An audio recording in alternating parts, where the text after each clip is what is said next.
হরে কৃষ্ণ। আজকে আমরা জানবো পাশাকুশা একাদশী সম্পর্কে।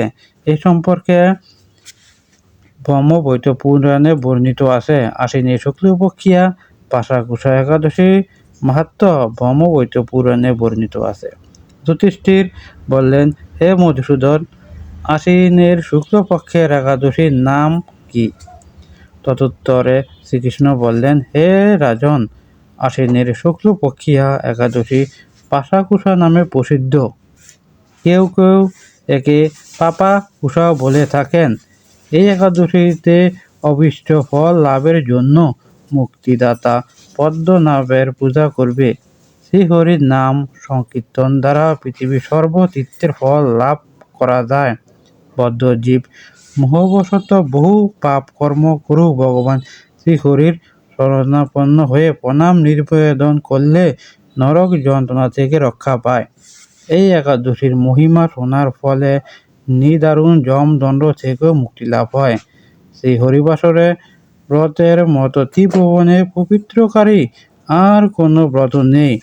হাজার হাজার অশ্বমেধ যজ্ঞ এবং শত শত রাজসূয় যজ্ঞ এই ব্রতের শতভাগের একাংশের সমান হয় না।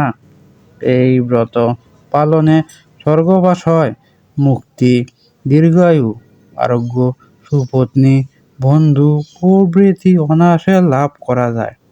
হে রাজন, গয়া, কাশী, এমনকি কুরুক্ষেত্রেও শ্রী হরিবাসরের অপেক্ষা পুণ্যস্থান আর নেই। হে ভূপাল, একাদশী উপবাস ব্রত করে রাত্রি জাগরণ করলে অনায়াসে বিষ্ণুর লোকে গতি হয়। এই পাশাকুশা ব্রতের ফলে মানুষ সর্বপাপ থেকে মুক্ত হয়ে গোলোকে গমন করতে সমর্থ হয়।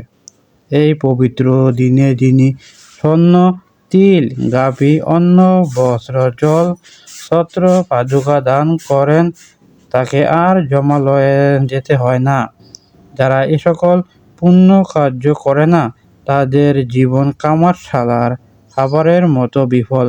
নিষ্ঠার সাথে এই ব্রত পালনে উচ্চকুল, নিরোগ ও দীর্ঘায়ু শরীর লাভ হয়।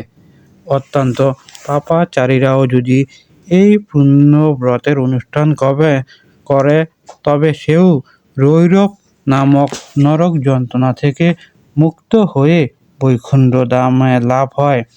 কৃষ্ণ ভক্তি লাভই এই একাদশী ব্রতের মুখ্য উদ্দেশ্য। তবে আনুষঙ্গিক রূপে স্বর্গ, ঐশ্বর্য আদি অনিত্য ফল লাভ করা হয়ে থাকে এই একাদশীর ফলে। হরে কৃষ্ণ।